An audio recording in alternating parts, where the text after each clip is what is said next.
ఏదైతుందో ఆర్డర్ చేయడానికి నిర్ణయం తీసుకోవాలని కోరుతున్నాం అధ్యక్ష. ప్లీజ్ సార్, మీ ద్వారా వారికి కూడా అప్పీల్ చేస్తా ఉన్నాం. వారు అప్పీల్ చేస్తున్నారు, వినండి.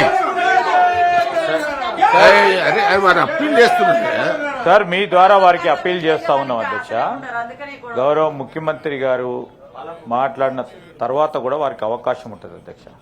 ఈరోజు స్పష్టంగా కూడా చెప్తా ఉన్నాం, వ్యక్తిగతంగా ఎవరిపైన దూషణలు చేసే కార్యాచరణ మా ప్రస్తావనలో ఉండదు.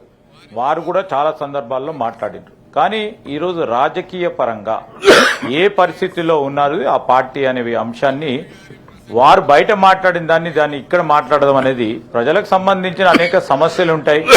ప్రజలకు సంబంధించి తెలంగాణ యావత్ ప్రజలకు సంబంధించిన సమస్యలు ఉంటాయి. దాని గురించి మాట్లాడమని చెప్పండి సార్. మేము దానికి సమాధానం చెప్పడానికి ఎంత సమయమైనా మేము మాట్లాడతాము. ప్రజలకు సమస్యలను మర్చిపోయి ఈరోజు వారు ఏ విధంగా వారు రేపు రాబోయే కాలంలో ప్రజలకు ఏ విధంగా సేవ చేస్తారు అని చెప్పలేని పరిస్థితుల్లో ఉంటే ఏం చేస్తారు అధ్యక్ష? దాన్ని ఏమంటారు అధ్యక్ష? ఈరోజు నేను ఇప్పటికి కూడా అప్పీల్ చేస్తా ఉన్నాను గౌరవ ప్రతిపక్ష సభ్యులందరికీ, దీంట్లో మీరు పార్టిసిపేట్ చేయండి. ముఖ్యమంత్రి గారు కౌన్సిల్కి వచ్చారు. కౌన్సిల్కి వచ్చిన తరుణంలో రాష్ట్ర ప్రజలకు సంబంధించిన మీ కోణంలో ఏ విధంగా సమస్యలను ప్రభుత్వం ముందుకు పెట్టాలో ఆలోచన చేయమని కోరుతా ఉన్నాను. దేశపతి శ్రీనివాస్ గారు ప్లీజ్.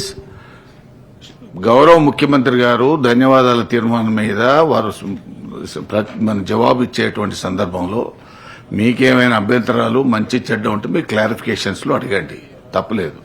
కానీ మీ ఎల్ఓపి గారికి ఇస్తాను, మైక్ ఇస్తాను, కానీ క్లారిఫికేషన్ సందర్భంగా ఇస్తాను. మా క్లారిఫికేషన్ సందర్భంగా తప్పనిసరిగా ఎల్ఓపి గారికి ఇస్తాను.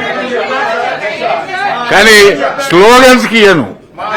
స్లోగన్స్ చట్టానికి విరుద్ధం, పాంప్లెట్స్ పంచడం చట్టానికి విరుద్ధం. కాబట్టి మనం పెట్టుకున్న రూల్స్ కి విరుద్ధం అవి.